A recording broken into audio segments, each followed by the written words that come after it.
Bonjour et bienvenue dans ce troisième épisode spécial data de MAB. Aujourd'hui, nous allons parler des usages de la data. Allez, troisième épisode de MAB dédié à la data, c'est parti!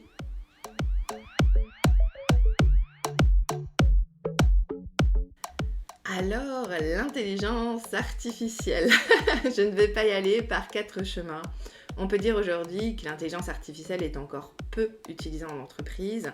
Beaucoup d'entreprises vont dire qu'elles l'utilisent fréquemment, mais quand on creuse un peu, on s'aperçoit qu'il ne s'agit finalement que d'algorithmes sophistiqués, disons. Alors l'intelligence artificielle, elle est encore faible aujourd'hui.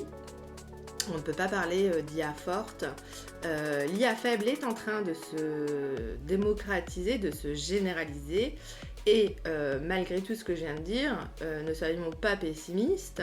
La maturité actuelle permet déjà de faire des choses particulièrement puissantes et étonnantes.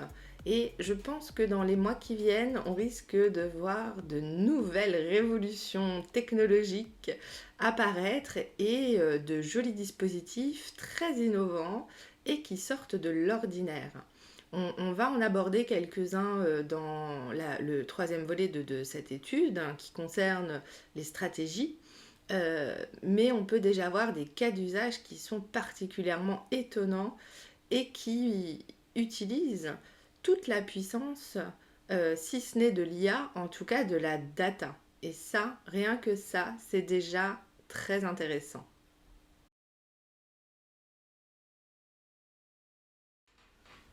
Alors la première discipline dont j'aimerais vous parler aujourd'hui, c'est la modélisation et la 3D. Et il se passe des choses assez époustouflantes dans le domaine. Vous l'avez sans doute vu, au mois de février, Epic Games a fait une annonce et nous a présenté son MetaHuman Creator. Alors ça se passe sur Unreal. Si vous n'avez pas vu, courez-y. Sinon, je vous ai mis deux démonstrations sur le second volet de l'étude data. C'est assez incroyable de réalisme. C'est une solution qui sera accessible en ligne. Ça a été annoncé pour les gamers, hein, forcément, mais je pense que ça va très vite se répandre à d'autres disciplines et que les annonceurs vont utiliser ces MetaHuman pour des dispositifs tant leur réalisme est bluffant. C'est assez hallucinant. Et comment ça fonctionne? Et bien ça c'est simple, hein. Finalement vous allez pouvoir créer un visage ou des visages sur mesure. Vous allez vraiment pouvoir tout paramétrer. Et puis vous allez pouvoir faire dire à ces personnages des textes. Donc vous pouvez croiser, un même personnage peut dire plusieurs textes ou un même texte peut être dit par plusieurs personnages. C'est là que ça devient intéressant pour les marques. On en parlera dans la troisième partie dédiée à la stratégie. Et ça offre quand même oui, un rendu qui est extrêmement bluffant de réalisme.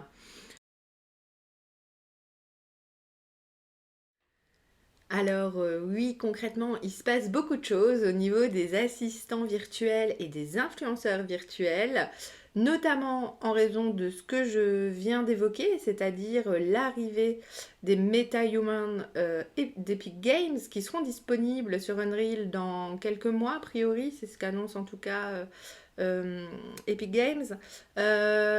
En tout cas, il y a fort à parier qu'ils seront très vite utilisés par les marques du fait de leur rendu assez réaliste. Alors quand on regarde un peu, on se rend compte hein, que c'est virtuel, mais disons que le niveau, les textures sont quand même d'un très très haut niveau de réalisme. Alors au niveau de justement cette discipline, on s'aperçoit aussi finalement qu'elle se démocratise largement. Je pense notamment à toutes ces applications qui fleurissent et qui permettent de se créer des avatars de synthèse virtuelle et qui sont aujourd'hui d'une qualité satisfaisante pour pouvoir les utiliser au quotidien ou presque. J'ai mis une vidéo dans ce second volet de l'étude qui vous montre le cas d'un VTuber. Alors un VTuber, c'est un virtuel YouTuber, en fait un YouTuber virtuel. Et il nous fait la démonstration dans cette vidéo de se remplacer en temps réel par son avatar. Alors ce qui est intéressant dans cette pratique, c'est qu'aujourd'hui on arrive à avoir un rendu de synthèse qui se fait en temps réel. Et c'est là que ça devient intéressant et que ça va permettre la démocratisation de l'outil, dans la mesure où on va pouvoir, pendant des visioconférences ou des enregistrements vidéo comme celui-ci, remplacer son image par ses avatars. Ça va permettre, je pense, alors on avait déjà la caricature des visioconférences pendant cette pandémie avec le costume cravate en haut et le pyjama, voire le caleçon en bas. On a tous en tête cette image. Il y a eu des publicités faites d'ailleurs à partir de cette idée. Mais en tout cas, ça va nous permettre eh bien, d'être présentable, entre guillemets, à n'importe quel moment de la journée ou de la nuit, si une interaction en vidéo est nécessaire, que ce soit avec son banquier, ses collègues de travail ou ses amis. On va pouvoir, je pense, grâce à ces avatars, eh bien, changer de style en un claquement de doigts et passer de la tenue de travail très formelle à une tenue plus casual en un instant et rejoindre une visio avec des amis, par exemple. Donc on a toutes ces pratiques qui sont en train d'évoluer. Et aujourd'hui, on a, comme je le disais, des rendus qui sont suffisamment qualitatifs pour donner l'illusion, en tout cas donner le change, avec des mouvements de bouche qui sont réalistes et des mouvements, des expressions faciales qui le sont elles aussi. Et du coup, eh bien, ça, je pense que ça va apporter finalement une maturité euh, plus importante et en tout cas un niveau d'acceptation plus important de la part du grand public par rapport aux influenceurs ou aux assistants virtuels que pourront mettre en place les marques. J'en parlais dans l'épisode 2 de Mab, j'étais très critique par rapport à ces influenceurs virtuels que je considérais véritablement comme des gadgets. Et encore une fois, je confirme ce que je disais, c'est-à-dire qu'aujourd'hui, si vous voulez utiliser ces technologies comme un gadget, ne le faites pas. C'est extrêmement déceptif et ça a un effet contre-productif. Si par contre vous avez de vrais objectifs, qu'il y a une vraie motivation à utiliser les assistants ou des influenceurs virtuels, avec une vraie stratégie et un vrai jusqu'au boutisme, c'est-à-dire un niveau de qualité qui soit satisfaisant, alors allez-y, ne vous privez pas, c'est une très belle opportunité pour vous. La technologie est mature et comme je le dis, je pense que le grand public sera suffisamment sensibilisé à ce genre de pratiques parce qu'il va lui-même les mettre en œuvre. Aujourd'hui, et c'est ce que je disais dans cet épisode 2 de Mab, je n'étais pas allée suffisamment au fond des choses et cette étude m'a permis vraiment d'aller parcourir les différentes pratiques et je m'en excuse parce que j'ai été un peu, je suis allée un peu vite en besogne. Je disais que le marché asiatique était mature et que le marché européen ne l'était pas suffisamment. Et c'est vrai, aujourd'hui c'est le cas, hein. Le marché européen a du mal encore à accepter ces assistants virtuels, alors de moins en moins, mais la résistance est là. Mais je pense qu'avec la démocratisation de ces applications et de ces avatars, il y aura une tolérance qui sera beaucoup plus répandue parmi le public. Donc, et ça me semble aujourd'hui incontestable que les marques vont prendre ce parti-là parce que l'opportunité est trop belle, les enjeux sont trop importants pour que les marques n'y aillent pas. Donc ça me semble évident que les marques vont y aller là dans quelques mois, aller courant 2022 pour les dernières, mais ça va généraliser au niveau des annonceurs, ça me semble évident. Comme ça va se généraliser au niveau du public parce que, comme je viens de le dire, hein, pour des réunions Zoom, des visios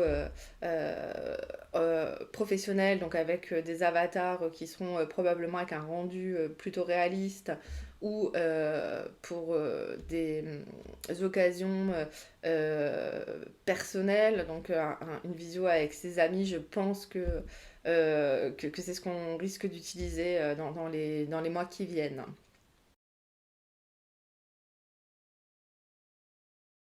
Donc tout ça, c'est en train de changer la donne en matière de vidéo, temps. On en a parlé la dernière fois, ce rapport au temps est en train de changer. On bascule de plus en plus souvent dans ce temps réel qui devient incontournable. Et aujourd'hui, on a la possibilité de lever les derniers freins qui restaient, à savoir la présentation, qui si elle ne nous convient pas, peut être modifié à souhait, que ce soit sa propre apparence ou l'apparence du fond, euh, du décor, pour préserver son intimité toujours, parce que là on entre quand même, tout est en train de changer finalement, toute la société, les rapports sociaux, et on passe, il y a ce croisement des sphères publiques et privées qui sont en train de se croiser finalement. Mais aujourd'hui, les technologies nous permettent de préserver, donc de mettre à distance la sphère privée de la sphère publique, ou en tout cas de l'accommoder comme on a envie. Et on arrive, on le verra dans le troisième volet, j'en parlerai, de ce sur-mesure de masse. Ça, c'est quelque chose de très important ça va être le mouvement, la lame de fond de tout ce qui va suivre. C'est vraiment ça, c'est qu'aujourd'hui, on est capable finalement de faire du sur-mesure, mais en masse.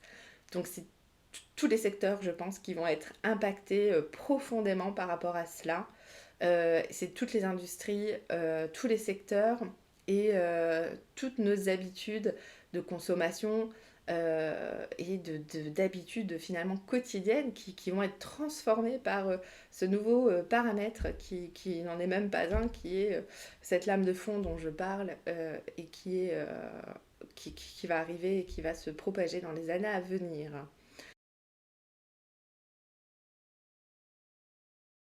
Alors pour conclure ce troisième épisode dédié à la data, j'aimerais simplement faire une petite parenthèse au niveau de la législation. Parce que là aussi on peut s'interroger si de la même manière que les annonceurs sont aujourd'hui obligés de signaler quand une photo a été retouchée, euh, ne va-t-on pas voir demain aussi une obligation de faire mention quand il s'agit d'un personnage virtuel? Parce qu'en effet, aujourd'hui, on arrive à des tels niveaux de réalisme qu'il va être de plus en plus difficile de discerner le vrai du faux. Alors je pense aussi aux deepfakes, hein, qui utilisent finalement la même technologie que ces avatars qui vont pouvoir se superposer à notre image et articuler en temps réel. C'est la même technologie qui est utilisée, mais dans le cas des deepfakes, forcément, il y a une usurpation d'identité puisqu'on va utiliser un personnage ou une personnalité publique et lui prêter des mots qu'il n'aura pas énoncés.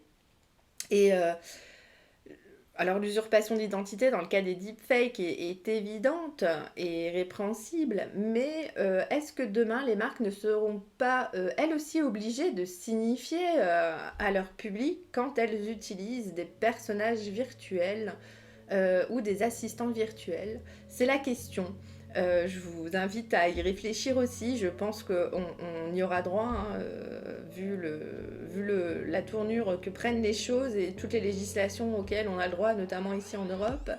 En tout cas, en ce qui concerne les marques, elles sont plutôt vertueuses pour l'instant par rapport à ces assistants virtuels.